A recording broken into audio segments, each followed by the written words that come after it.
Сәлеметсіздер ме? Мамандықтар әлемін ашамыз форумының осындай мамандықтар бар бөлімі бойынша Подстепный жалпы орта білім беретін мектебінің 11-ші сынып оқушысы Диярова Анардың Қазақстандағы болашақ медицина мамандықтары тақырыбына арнаған слайд презентациясы.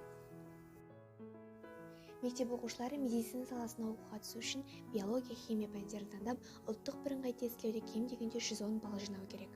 Денсаулық сақтау саласына 2020-2021 оқу жылында 2700 грант бөлінді. Бұған қоса облыстарда тапшылықты жеңу үшін облыс гранттары тағайындалды. Және ата-анасының қамқорлығынсыз қалған балалар мен жетім балалар үшін және денсаулығы нашар балалар үшін арнайы гранттар бөлінді.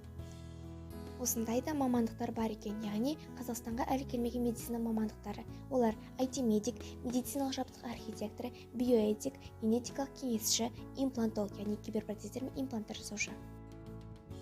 IT-медик ақпараттық технологияларды жақсы меңгерген адамның физиологиялық деректерді құруға, оны басқаруға және медициналық диагностикалық жабдықтарды бағдарламалық қамтамасыз етуге мүмкіндігі бар.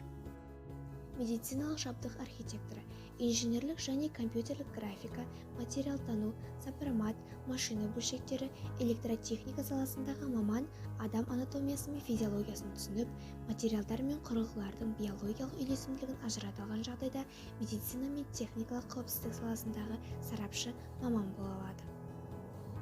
Имплантолог киберпротездер мен импланттар жасаушы, табиғи тіндермен үйлесетін функционалды жасанды құрылғылар мен мүшелерді жасайды. Бұл саланың өте қарқынды дамып келе жатқанына бірнеше дәлелдер бар.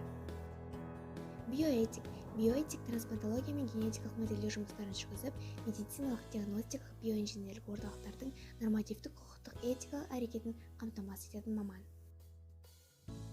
Генетикалық кеңесші диагностикалық орталықтарда бастапқы және жоспарлы түрдегі генетикалық талдау жүргізеді. Талдау нәтижесіне қарап, емнің қай түрін қолдану керектігінен кеңес береді.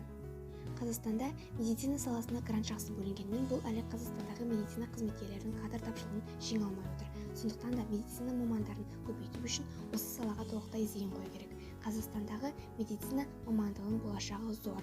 Құрметті жас түлек, сізді медицина саласының маманы болуға шақырамыз. Назарларыңызға рахмет.